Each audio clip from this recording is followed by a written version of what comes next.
The village was still half asleep when the three girls gathered near the narrow footpath that led toward the farms. A thin mist hovered over the red earth, curling around the bases of clay huts and clinging to the air as the sky slowly shifted from deep blue to pale gold. Birds stirred in the trees, their calls uneven and tentative, while a rooster crowed too early, then fell silent.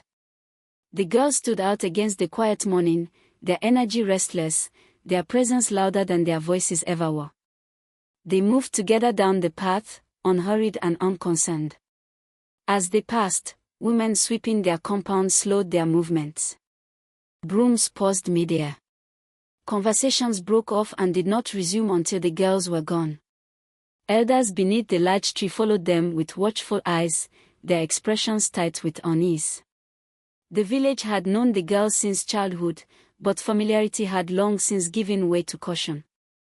Naya walked at the front, her posture sharp and impatient. The familiar sight of the village stirred no comfort in her, only frustration. Every repeated routine felt like a reminder of how small the world around her had remained. She watched people move through their tasks and felt a growing resentment toward a life that asked for nothing more than obedience and endurance. Sila followed closely, her stride confident and unrestrained. She carried her stubbornness openly, as if daring the world to challenge her. Rules felt optional to her, boundaries negotiable. Strength, in her mind, had always been enough to justify action. Cory lingered slightly behind them, quieter, more observant.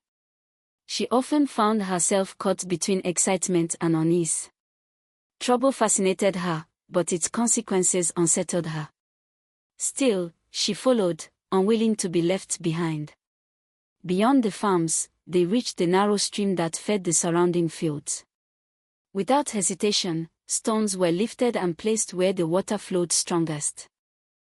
The stream resisted briefly, then bent. Its direction shifted, pulling where it had never pulled before and leaving other channels dry. The girls watched the change with satisfaction, their amusement growing as the land responded. The reaction came swiftly. A farmer noticed the disruption and ran toward them, his anger breaking the calm of the morning. The girls scattered at once, racing through the fields with dust rising beneath their feet. The farmer's shouts followed them until distance and exhaustion stole his voice. When the girls finally slowed, laughter returned easily, brushing aside the danger as if it had never existed. By midday, the effects of the altered stream had begun to show. Crops sagged where water no longer reached, and villagers gathered to argue over the cause.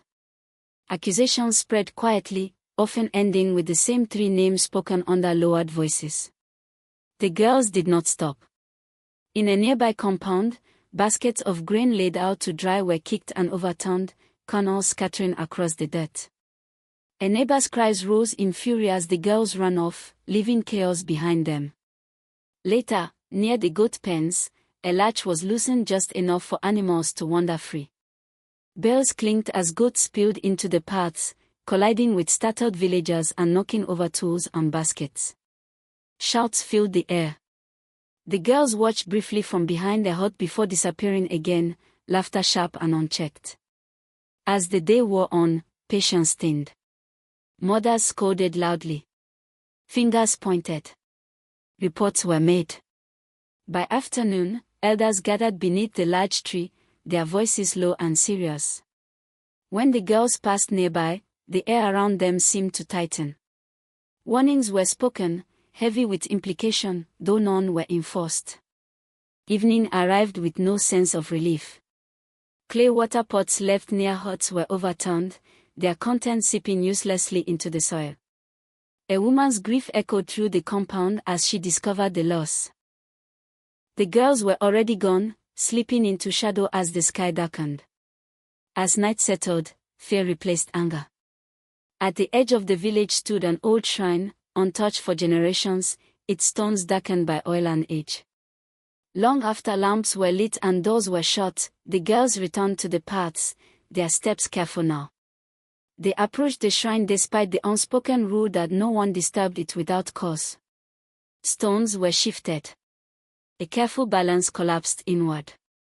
Oil spilled into the dirt, and a calf symbol cracked cleanly in two.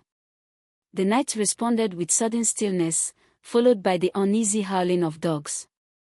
Panic spread quickly through the village as doors flew open and torches were lit. This time, fear moved faster than accusation. The girls fled into the darkness, their laughter gone, their hearts pounding. When they reached their huts, silence followed them inside, heavier than before. Sleep did not come easily.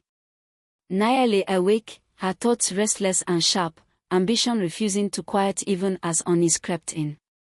Scylla pressed her palm into the dirt floor, seeking reassurance from the earth that had always felt dependable.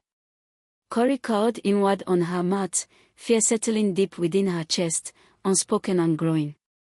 Outside, the village lay uneasy beneath the stars. The shrine remained broken. The land, disturbed and patient, listened. The land did not strike immediately. It waited. For 3 days after their final reckless act, nothing happened. The village breathed again, cautiously. Crops stood still. Water ran as it should. People relaxed, just enough to believe the danger had passed. That was when the curse chose them. It began with their bodies. The girls woke each morning heavier than before, as if the earth had pressed itself into their bones during sleep. Their feet dragged. Their shoulders slumped. By midday, sweat poured from them even in shade, while others walked comfortably under the same sun. By the 5th day, the ground reacted to them alone. Where they stood too long, soil darkened and cracked. Grass yellowed beneath their feet. Ants and insects scattered when they approached. Dogs whined and fled, tails low, refusing to look at them. The village noticed. But no one intervened. The curse deepened. Food lost its taste in their mouths. Water never quenched their thirst. Sleep became a battlefield. When they closed their eyes, the land followed them inside, pressing, tightening, dragging them downward. They woke with dirt under their fingernails, red dust in their hair, even when they had not left their huts. Soon, the marks appeared. Thin lines spread across their ankles and calves, dark as dried mud, etched into skin as if roots were growing upward. Washing did nothing. Scrubbing made them bleed. The marks returned by morning, darker each time. Their bodies were being claimed. Walking through the village became torture. Stones shifted beneath their feet. Paths slanted unnaturally, forcing them to stumble. Buckets slipped from their hands. Tools snapped when touched. Children cried when they passed, screaming without knowing why. At night, the ground beneath their mats hardened, rising unevenly, forcing their spines into painful curves. They slept twisted, waking stiff, joints aching like old bones. The land was reshaping them. The final stage came quietly.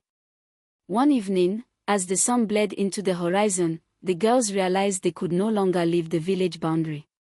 Each attempt ended the same way. Legs locking. Breath vanishing. Vision narrowing. An invisible pressure pushing them back, forcing them down into the dirt. They tried again. And again. The earth refused them. From that day, they belonged to the soil. Their feet hardened first, skin thickening, cracking, splitting until walking felt like stepping on knives. Then their palms, rough and unfeeling, unable to hold anything gently. Pain became constant, dull and unending. The curse did not kill them. It preserved them. They aged without aging. Seasons passed, yet their faces remained trapped between youth and ruin. Hair thinned. Eyes dulled. Smiles disappeared entirely. They became fixtures. People learned to walk around them, the way one avoids a fallen tree or a deep pit. Children grew up knowing where not to step. Visitors asked questions in whispers.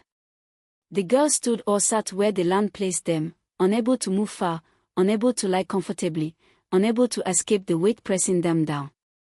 The village survived. The girls did not. They lived as warnings, bound to the earth they had mocked, cursed to feel every shift of soil, every drought, every tremor. And long after the elders died, long after memories faded, three figures remained where paths bent unnaturally. Still breathing. Still suffering. Still paying.